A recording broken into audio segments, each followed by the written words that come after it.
En instantes, en ¿Quién tiene la razón? Dos congresistas buscan interpelar al ministro de Transportes y Comunicaciones, Edmer Trujillo. Además, comuneros de Fuerabamba ratifican tregua con el gobierno y desbloquean vía. Y también, ¿los congresistas ganan poco? Así comienza ¿Quién tiene la razón? Buenas noches y bienvenidos a ¿Quién tiene la razón? Me complace reemplazar hoy y por los días que vienen a Patricia del Río, quien se halla en el Medio Oriente. Hemos invitado para el programa de hoy a dos congresistas que tienen algunas similitudes y algunas diferencias, son de la misma generación, quiere decir que han abierto los ojos a la vida pública a fines de los años 60, han sido elegidos parlamentarios tempranamente, ambos fueron víctimas del golpe de Estado del 5 de abril del año 92 porque eran ambos miembros del Parlamento de esa época, ambos son abogados y ambos son políticos de una única línea desde los años 60 hasta ahora. Por una parte, el señor Víctor Andrés García Belaúnde de Acción Popular y por otra, el señor Alberto Quintanilla de Nuevo Perú. Tenemos tres temas principales que abordar. Uno que es básicamente social y económico, pero con connotaciones políticas, que es la crisis en Bambas. El otro es un tema político de las relaciones entre el gobierno y el Parlamento, puesto que se está solicitando, algunos lo hacen con bastante vigor, que se interpele a un nuevo ministro, esta vez al ministro de Transportes, el señor Edmer Trujillo.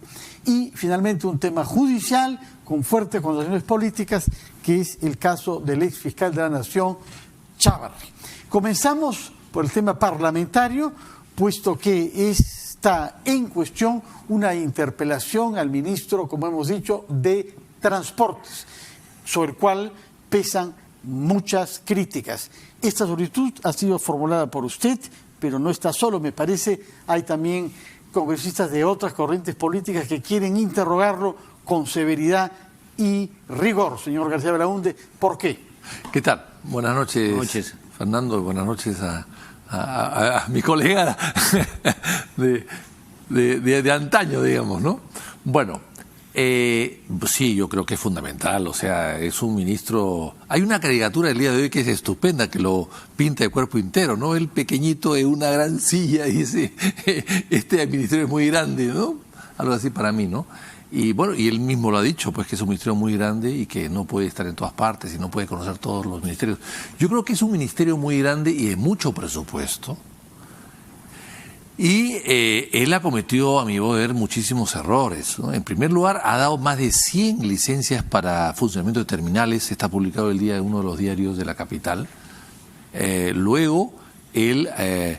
ha aceptado el aeropuerto Jorge Chávez, todas las tierras que se les han entregado, y sin embargo está permitiendo que 149 hectáreas del aeropuerto, 1.490.000 metros cuadrados, se dediquen a otra cosa y no a la función de aeroportuaria, o sea, a la estación de los aviones, sino lo va a dejar a vivienda, a centros comerciales, sobre la línea Fose, que es la más cara de todas. O sea, va a permitir un negocio paralelo, un negocio inmobiliario de una concesionaria que se le ha dado el aeropuerto, no para eso, sino para que haga una segunda pista y haga un terminal. Inclusive ya no va a haber un terminal 2, va a haber un solo terminal, porque el viejo terminal va a pasar a ser oficinas. O sea, todo eso lo está permitiendo. Y finalmente, el tema de la carretera que hemos visto en Las Bambas, que de la noche a la mañana convierte un camino de cabras en carretera nacional. ¿Y eso qué significa? Que no hay expropiación, que no hay nada, que simplemente sin cumplir ninguno de los requisitos lo convierte en una carretera nacional. ¿Para qué? Para que el Estado financie la carretera que va a conducir a la mina Las Bambas y sacar de ahí todos sus productos. O sea, por esos tres motivos y muchos más, me parece que es un hombre que tiene que ser interpelado. Si usted afirma esas tres cosas, prácticamente esto ya no es interpelación, sino podemos ir de frente a una censura. Parece que la suerte está echada en su conciencia. No, yo espero que conteste bien y que nos dé... Después de las cosas que ha afirmado usted, bueno, que él es responsable que 140.000 hectáreas sean atribuidas a actividades comerciales en vez de aligerar la carga en aeropuertos. Si él ha dado todas estas concesiones a paraderos ilegales o dudosos, algunos de los cuales ha dado lugar a esta tragedia atroz, Me parece que ya... Bueno, eso sí es... causa está echada, sí, ¿no? eso, yo valorizo mucho su opinión, don Fernando. Bueno, en fin, señor Quintanilla, ¿comparte usted todas estas Yo opiniones? comparto y le agregaría una, o sea, este incendio que ha habido hace pocos días de un ómnibus donde trágicamente han fallecido 17 personas, ciertamente, digamos, nos dice que la supervisión por parte del Estado, en este caso transportes y comunicaciones, respecto al transporte público, tiene que explicarse, ¿no? O sea, pero también yo le agregaría otro elemento, o sea, no solo es la interpelación a las responsabilidades del actual ministro, sino también que nos haga un balance de cómo ha recibido estos problemas de los ministros anteriores, ¿no? Porque es una política de Estado. Y lo otro yo agregaría, digamos, lo que está ocurriendo en el país es de que los límites de que da la Constitución para la conducción y el comportamiento de los gobernantes ya está haciendo agua. Hay muchas limitaciones que están establecidas en la Constitución que, más allá de la buena o mala voluntad de los ministros, va a dar resultados negativos. Y creo, digamos, que esto de entender de que el Estado es el instrumento para favorecer negocios de particulares, la puerta giratoria, que se hacen negocios desde el Estado en favor de los particulares, es una práctica que debe romperse. Y eso, si bien no se ha iniciado con Edmer Trujillo, creo que lo ha continuado. Lo que me llama la atención es que en su catálogo de quejas no hayan incluido ustedes las deficiencias registradas en la reconstrucción con cambios. Bueno, también es parte del tema, ¿no? Claro que sí. Bueno, No es lo primero que se le viene al espíritu. Pero, digamos, en este caso, decirle, digamos, que más obedece solo al sector transportes no es tan cierto, porque hay una autoridad que dirige toda la política de la reconstrucción. Y aprovecho, en la reconstrucción del norte, si no hacemos que el Estado recupere su papel rector en la toma de decisiones de qué obras públicas se prioricen y cuáles no, es decir, tenga un sistema de planificación adecuado. En segundo lugar, tenga un sistema de contraloría adecuado para evitar de que se hagan latrocinios en contra del país y reformule el sistema de contratación con el sector privado, eso va a caminar que dentro de 6 meses o un año estemos discutiendo en el Congreso, en el país, por qué fracasó nuevamente la reconstrucción del norte y los hechos de corrupción que en ese momento se tengan que dar. Hay que cambiar la política y para nosotros hay que cambiar teniendo un Estado que planifique, un Estado que ejerza su función controladora con eficiencia y un Estado que decida las prioridades nacionales en el país. Otra cosa que me sorprende, yo no sé cómo se desplazan ustedes en Lima, es que se haya vencido el plazo para nombrar a los miembros de la Autoridad de Transporte Urbano y nadie diga nada. Y eso es un problema que tiene que ver con la vida de todos los días, porque hay seres humanos que pierden 2 y 3 horas o más cada día porque no hemos sido capaces de ordenar nuestro tráfico urbano. Sí, bueno, ese es un tema también pendiente. Yo creo que hemos narrado un poco a los temas matrices, pero hay varios temas más. Las preguntas van a ser cerca de 30 o más, inclusive si ellas se están elaborando para el periodo de interpelación. Pero claro, esa pregunta también, por supuesto, que se va a hacer. ¿Y está preparándose ya la moción? ¿Está redactándolo usted? Sí. ¿Ya tiene algunas personas que lo Sí, bueno, hay una serie de colegas que están pidiendo que se incluyan preguntas y tratamos de que sean coherentes todas y que unas tengan que ver con las otras y no se repitan, ¿no? Eso, estamos armando un poco el esquema, ¿no? Para no cometer errores que se han cometido en el pasado, donde se repetían las preguntas 2 o 3 veces, ¿no? ¿Cuáles bancadas están en contacto con usted? Porque ha sorprendido que el vocero de Fuerza Popular, bancada que era la más ávida de interpelaciones, haya hecho saber que no están priorizando una interpelación al ministro de Transportes, quizás porque están pensando en alguna otra, educación, por ejemplo. Bueno, estamos coordinando más que con bancadas, con personas, ¿no? Con colegas parlamentarios. Y cuando esté listo este texto, recién ahí hablaremos con cada uno de los voceros de las bancadas a ver si ellos se suman o no, ¿no? Pero usted de hecho, ha estado también en conversaciones con el señor García Belaúnde para elaborar... No he conversado de este tema, pero sí estoy enterado de las conversaciones que han habido con otros compañeros nuestros y nosotros sí vamos a respaldar y vamos a sumar y vamos a aportar preguntas. Porque en el caso también de la Autoridad del Transporte, eso refleja los límites que le digo. Un Estado que no planifica, no controla y no decide sobre qué obras públicas son las prioritarias, termina en el caos que hay actualmente en el país. Eso no puede continuar, hay que cambiarlo. Ahora, ¿por qué es que no se ha respetado el plazo para nombrar a los miembros de este directorio, de ATU? O estaba previsto de que eso fuera a fines de mes de marzo. Es una institución sumamente importante que costó mucho trabajo crear, que ha asumido ya el patrimonio de otras instituciones dispersas, Protransporte, Gerencia de Transporte del Callao, de Lima. Sabemos que uno de los miembros será el alcalde provincial de Lima, el señor Muñoz, pero no sabemos quiénes son los otros miembros, no pueden entrar en funciones. No entendemos, es algo que no entiendo, porque es un tema bien complejo, urgente y necesario, ¿no? Pero no sé qué le ha pasado al gobierno. No sé qué le ha pasado. No es el resultado de un gobierno en medio de un ordenamiento institucional en la cual no hay orden ni planificación. Se deja un poco a la buena voluntad de los interesados que quieren hacer negocios a través del Estado. Y ahí viene la puerta giratoria y de ahí viene que la priorización de muchas decisiones del gobierno y muchas obras en el Estado se las dejan al sector privado y no es una decisión del Estado. ¿En cuáles piensa usted? ¿Está pensando en la desregulación hecha por Alberto Fujimori el año 91-92 o en qué? Yo estoy pensando en la desregulación de Alberto Fujimori porque veamos, antes la Constitución política incluía un sistema de planificación. La de 93 ni siquiera incluye la palabra planificación. Ahora, digamos, en la reconstrucción del norte, por decirlo, o en el transporte en Lima, el Estado no prioriza qué pasos o obras se van a hacer en forma prioritaria, sino lo deja a la iniciativa privada de asociaciones público-privadas, de obra por impuestos. Yo no estoy yendo a un Estado estatista, monopólico, que excluye al sector privado, pero el Estado tiene que asumir un rol rector, o sea, el Estado tiene que planificar, tiene que priorizar, tiene que controlar, tiene que ejercer su papel de árbitro en muchas cosas que en la práctica ahora las ha abdicado al sector privado, con los resultados que tenemos, ¿no? Como en arbitraje, en la resolución de conflictos, se entrega el arbitraje y terminamos en los que la mayoría de arbitrajes han terminado en favor de los privados, y en el caso de Odebrecht se dice que de algo del 93% han sido fallos a favor de la Odebrecht y un 7% en favor del Estado, en cuestiones menores, ¿no? Bueno, añadiendo lo que ha dicho Alberto acá, es interesante porque el Instituto Nacional de Planificación fue eliminado en el fujimorismo, el año 93. Y el Instituto Nacional de Planificación, hacía eso, planificar el Estado, planificar el desarrollo del Estado, colocar los objetivos, las prioridades a los objetivos que tenía el país. Y además era un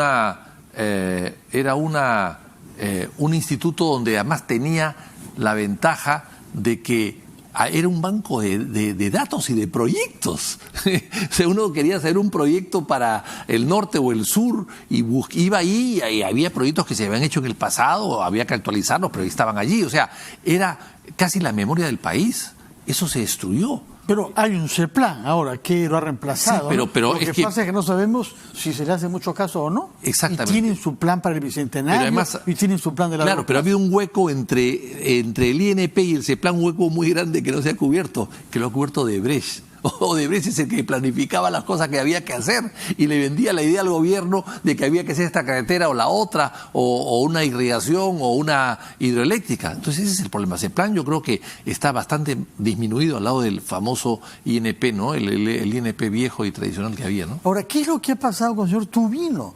Porque en este caso está jugando en un papel, parece extremadamente moderador. Él dice que no es una prioridad de la bancada mayoritaria el hacer esta interpelación. Escuchemos lo que ha declarado Carlos Tubino, o veamos. Como primera intención, no es intención de Fuerza Popular presentar una interpelación en este momento.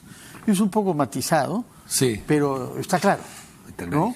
Que no es un pirómano, sino un bombero. Pero a la hora que lo presentemos y a la hora que votemos sabremos si tuvieron o no intención, ¿no? Bueno, yo creo que la intención de ellos es de momento bajar un poco las aguas y controlar un poco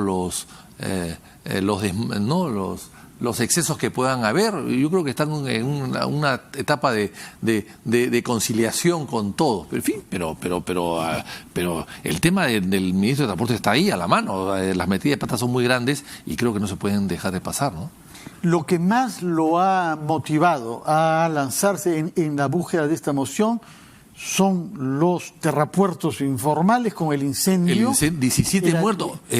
Fernando, hay que recordar que el año 80, lo debe recordar Alberto muy bien, el ministro del Interior, José María Lajayo Ureta, renunció a ser ministro de Estado poco tiempo después que había asumido el cargo porque hubo unos problemas en el Cusco y murió un estudiante.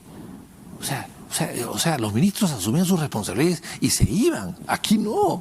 Aquí hay 17 muertos en un terminal clandestino o con permiso provisional del ministro de Transportes, y el ministro no sabe nada, y el presidente dice que los culpables somos todos.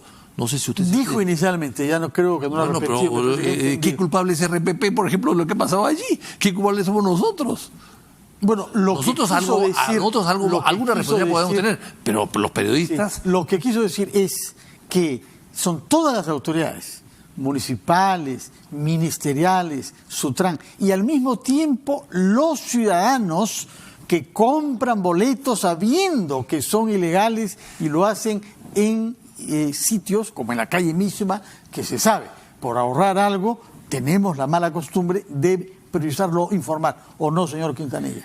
Yo creo que en parte se dirigía a eso, pero lo que hay que entender es de que si es que hay que asumir colectivamente una responsabilidad, es que también nosotros tenemos responsabilidades como electores por elegir esas autoridades y por no exigirles a las autoridades que cumplan las funciones que debe tener un Estado al servicio de todos, ¿no? Y dejar de que sea el Estado la llamada puerta giratoria, donde el Estado se concibe como una especie de instrumento o botín para hacer negocios en favor de particulares. Creo que ese es en todo caso, la empresa SAGI sostiene que ha habido un sabotaje criminal. Esa es la tesis de ellos. No sabemos lo que la investigación policial diga.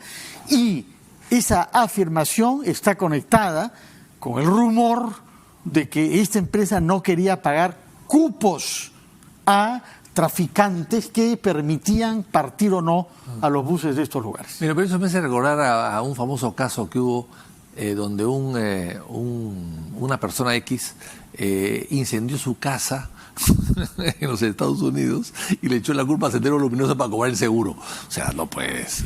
Lo que él quiere, ese abogado, es librar de responsabilidad a los dueños, porque acá la responsabilidad no solamente es del chofer, sino son los de los dueños del vehículo también. Y parecería que esta responsabilidad quiere él limpiarse de ella, ¿no? Entonces se están inventando un atentado y no se ve a todas luces que haya sido atentado en absoluto. Bueno, pero están pasando cosas raras en San Martín de Porres que tienen poco que ver con el santo que dio nombre a ese distrito, ¿no? Sí. Puede haber responsabilidades también complementarias y menores, ¿no? Por ejemplo, se dice de que estos vehículos no eran originalmente concebidos para transporte de pasajeros, sino son vehículos reconstruidos, etcétera, adecuados, etcétera, etcétera. Pero ahí la responsabilidad principal es del Estado, de nuestros gobernantes, porque no han exigido que se haga un transporte con seguridad y eficiencia. Vendrán después responsabilidades de los empresarios que no tuvieron las medidas correspondientes, vendrán las responsabilidades del Poder Judicial que no resuelto los conflictos, vendrán las responsabilidades de los pasajeros que no debieron comprar informalmente, etcétera, etcétera. Pero hay que ir en política a ver los temas de las responsabilidades centrales. Y la responsabilidad central es una política que desde el Estado, a través de los gobiernos, hasta la fecha no está al servicio de la mayoría, sino está al servicio de los grandes negociados en favor de privados. Sobre este punto hay una coincidencia. Hay que recordar en Utopía, por ejemplo, que es algo que podría interpretarse... Parecido. Algo parecido. Se ha perseguido y se sigue persiguiendo hasta el día de hoy a Alain Aselajov, que era accionista, uno de los accionistas de Utopía, y se le responsabiliza hasta el día de hoy de los muertos que hubieron en Utopía. Aquí no, aquí ha muerto 17 personas, no 29, sino 17, en unas circunstancias muy parecidas de riesgo y de una provocación, un accidente que pudo evitarse, y los dueños no aparecen. Y nadie los busca. Eso me parece raro y sospechoso. Bueno, vamos a hacer una pausa. Veo que sobre este punto hay plena coincidencia entre el centro axopopulista y la izquierda de Nuevo Perú. Hablaremos después sobre las bambas para ver si sobre eso también tienen las mismas afinidades. Vamos primero a una pausa.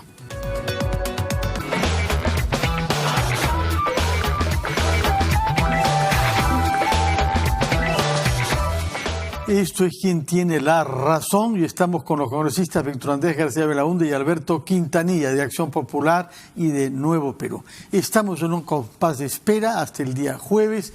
Los comuneros de Fuerabamba y otras comunidades apurimeñas esperan que el primer ministro Salvador del Solar visite sus localidades, después de lo cual procederán a levantar todos los bloqueos que ellos habían implementado.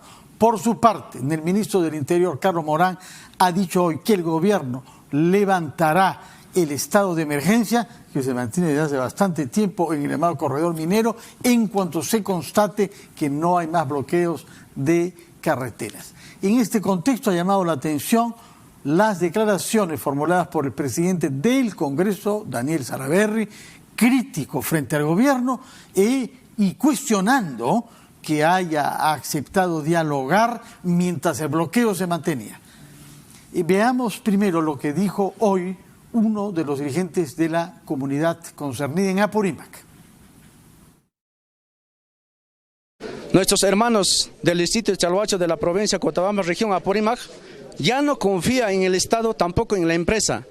Estos 2 días hemos tenido bastante discusión entre los dirigentes y por lo cual estas horas recién llegamos a un resultado, por lo cual nosotros garantizamos como distrito de Chalhuacho la llegada del señor Premier y todos los ministerios. ¿Se va a desbloquear esta vía de ingreso a las Bambas? Exactamente, pero exhortamos a la empresa minera, no puede todavía, no puede movilizar sus movilidades, por lo cual hasta el día jueves. Bien claro, tenemos en acuerdo, tanto del Premier como nosotros dirigentes del distrito de Chalhuacho. Exhortan a la empresa minera y esperan la llegada del primer ministro y otros ministros este jueves. Señor Quintanilla, usted ha sido asesor en su juventud de la Federación Campesina de Puno, conoce cómo se producen estos movimientos sociales y cómo se resuelven también. Su opinión sobre lo que está en juego. Bueno, yo tengo tal vez un sesgo que busco encontrarle, digamos, el origen en el ordenamiento jurídico global. Vuelvo a repetir, aquí también hay una debilidad en nuestra Constitución. El artículo 66 de la misma dice que la nación es dueña del patrimonio de los recursos naturales y el Estado los entrega en concesión, de acuerdo a ley. Pero cuando desarrollamos las concesiones se les entrega en propiedad y se excluye cualquier posibilidad que el Estado sea corresponsable en la conducción y en la forma de explotación. 1. 2. No hay beneficios para las comunidades, no hay beneficios para los dueños de la superficie. Eso tiene que ser modificado. Pero en este caso no ha habido, en el caso concreto. Pero eso se negocia. Primero le han dado una cantidad. Pregunto si no ha habido, porque ha habido, pero ha habido, digamos, en base a la presión y a la exigencia de las comunidades. Si las comunidades no reclamaban, no se les reconocía ningún derecho. Por eso puede haber una solución en los próximos días y ojalá que lo haya. Pero para hacer una solución estable y más duradera y que a su vez abarque a todos los sectores de la actividad minera, tiene que modificarse el régimen jurídico de explotación de los recursos minerales. ¿Por qué cree usted que es la Constitución lo que hay que cambiar para que la inversión privada, en este caso en minería, pueda llevarse a cabo de una manera apaciguada y útil para todos? En este caso, por lo demás, se ha dicho siempre que desde los años 8 y 9 era un modelo lo que Strata había sido, que era la empresa propietaria anterior. Han habido negociaciones con las comunidades, razón por la cual están en Javi Javi. Ese es un fondo que se ha concedido a 130 kilómetros de Apurímac, que en otro departamento, en el Cusco, justamente como parte de los beneficios recibidos por las comunidades. Pero tal vez la solución que se da para que la comunidad se traslade al sitio, a Javi Javi, puede ser, digamos, una solución para ese conflicto. Pero nosotros queremos un ordenamiento jurídico y que parta de la Constitución que sea estable para todas las relaciones. Sí, ese es un problema que hay ahí. La revolución también y pero el socialismo. Pero en este caso lo que hay es una crisis concreta y que hay que resolver para evitar que esto pueda degenerar, que es el riesgo que conocemos que pasa en nuestro país con demasiada frecuencia. Bueno, entonces en inmediato hay que reconocer el derecho de las comunidades que tienen a participar en los beneficios de la explotación minera. Pero alguien lo niega. ¿Acaso no han beneficiado ya de la explotación minera? Pero eso tiene que ser mucho más estable, porque mire, las soluciones que han habido En un año se reconoce, les dan 10 millones de nuevos soles, el siguiente año 12, el siguiente año se les ofrece 30. ¿Y por qué no se puede multiplicar por 2, 3? ¿Por qué no se puede reducir? Tiene que haber mecanismos estables. Señor Eso es una situación que tiene que ver mucho ¿Usted más piensa que ese es un tema constitucional? No. En eso discrepa el señor que sí. prioriza un cambio de la pero Constitución. yo creo que se han manejado mal las cosas. Yo iría mucho más lejos, quizás. Yo creo, ante todo, deseo suerte al primer ministro y deseo suerte al gobierno que el día jueves que vayan logren solucionar las cosas. Pero acá parte del principio, Fernando, usted es historiador también, usted conoce la historia del Perú. ¿Cuánto ganaba el empresario en la época del guano, de la riqueza del guano del siglo XIX en el Perú? ¿Cuánto ganaba el empresario? ¿Cuánto ganaba el Estado? 1/3 el empresario, 2/3 del Estado. Durante los 50 años que duró el guano. ¿Cuánto gana? Y el guano era agotable y era una riqueza natural, era del Estado. O sea, el Estado le entregaba la concesión a los famosos concesionarios, entre ellos la Casa Dreyfus, por ejemplo, y ellos sacaban el guano, se lo llevaban a Europa, lo vendían y le entregaban al Estado 2/3. O sea, al Estado le entregaban 2/3 y ellos se quedaban con 1/3. O sea, el Estado recibía casi 70%, un poco menos. Y ellos el 30%. ¿Cuánto recibe el Estado hoy día por la riqueza que sacan ellos? ¿Cuánto recibe? Al revés. El Estado 1/3 y ellos 2/3. Entonces yo creo que eso hay que cambiarlo. O sea que nos aislamos de la comunidad internacional, dejamos de competir en esa materia. No, seguimos compitiendo. Ponemos obstáculos a la inversión extranjera. El Perú tiene más minerales que Chile. No competimos con Chile. Chile quizás en cobre, pero el Perú es un país... El cobre, estamos hablando sobre cobre. Produce más del doble que nosotros. Chile es un país monometálico, el Perú es un país plurimetálico. Entonces, es que no es posible, Fernando, por favor, no es posible que hacer este saco tenga que pagar 30% por ese saco y el señor que saca oro del Perú o cobre del Perú, del subsuelo, que es riqueza natural y agotable, pague lo mismo. No puede ser lo mismo. Entonces, yo creo que hay que cambiar un poco, revisar nuestros sistemas. Ahora bien, volviendo al tema de las bambas. Las bambas, ha habido mucho entreguismo, lamentablemente. Fíjese usted, las bambas, cuando se transfiere a los chinos, debió pagar $2.000 millones de impuesto a la renta, el 30% de impuesto al capital, la ganancia de capital. ¿Cuánto pagó? 8%. El Perú se ahorró de cobrar $1.500 millones. La gente se preocupa en los gastos, en los bonos de semana de representación de 2.600 soles, pero no se preocupan de $1.900 millones que han dejado de cobrar los peruanos, que se pudo haberse hecho maravillas. Y finalmente, cuando se vende todo, cambian las condiciones, crean una carretera y eliminan el mineroducto. Yo creo que la solución es hacer un tren para desarrollar toda la zona e interconectarlo el tren con los trenes que ya existen a Puno, a Cusco, Arequipa, etc. O sea, continuar la famosa idea de Henry Mays que creó los trenes para sacar los minerales de la sierra.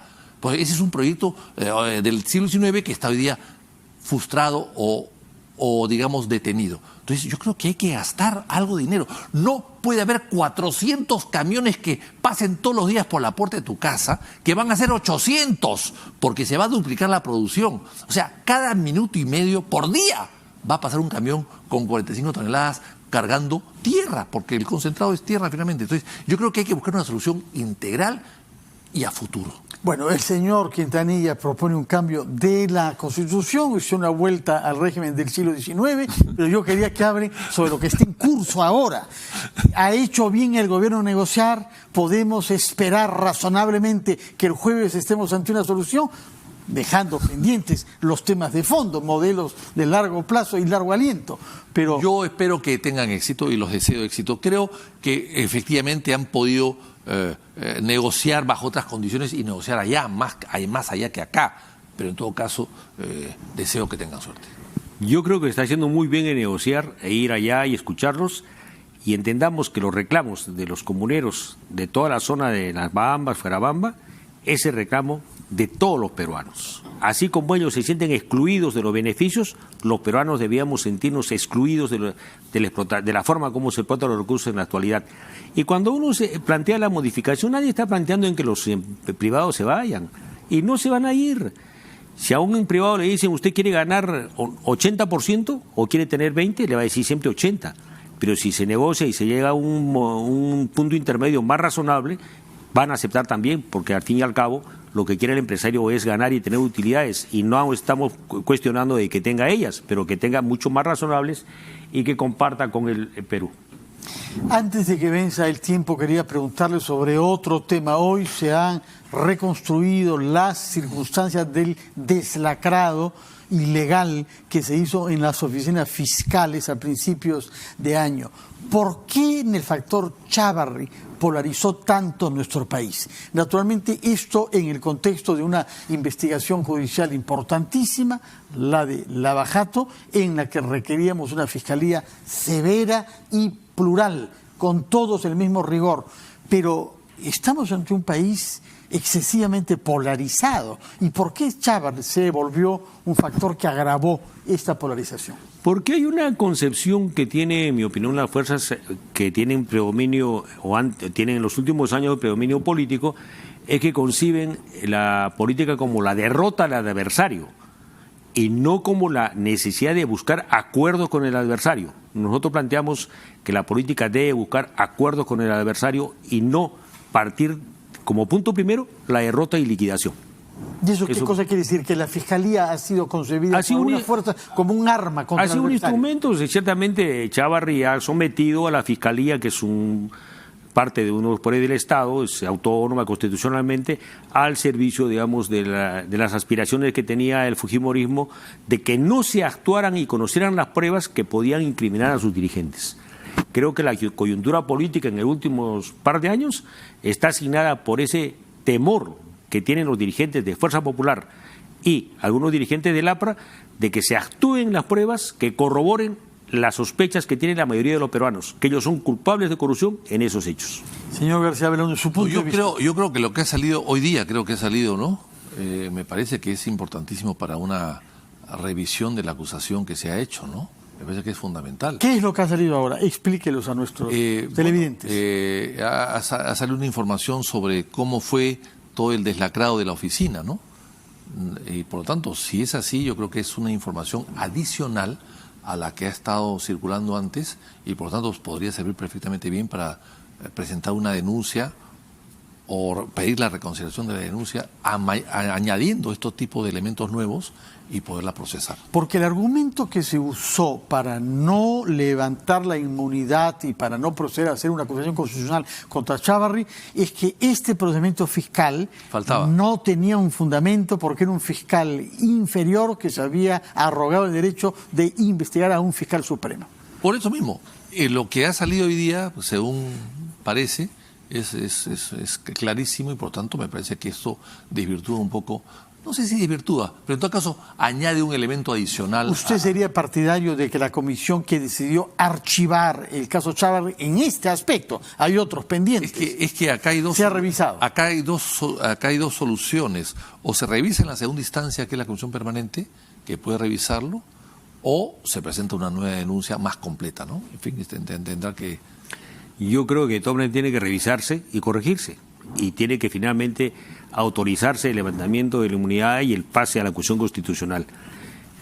Puede ser la fórmula que plantea Víctor Andrés García Belaúnde, o una nueva acusación constitucional o una revisión, pero eso tiene que darse sí o sí. Si no, no avanzamos en recuperar la confianza de los peruanos. Constato entonces que las afinidades se multiplican entre el centro axopopulista y la izquierda del Nuevo Perú. ¿Será porque se acercan las elecciones parlamentarias o no? ¿Tendrá algo que ver o no? Yo espero que en las elecciones para la mesa directiva no lo encuentre a Víctor Andrés Belaúnde en el otro lado de las alianzas. No, espero que no se alíe con el fujimorismo. Nunca.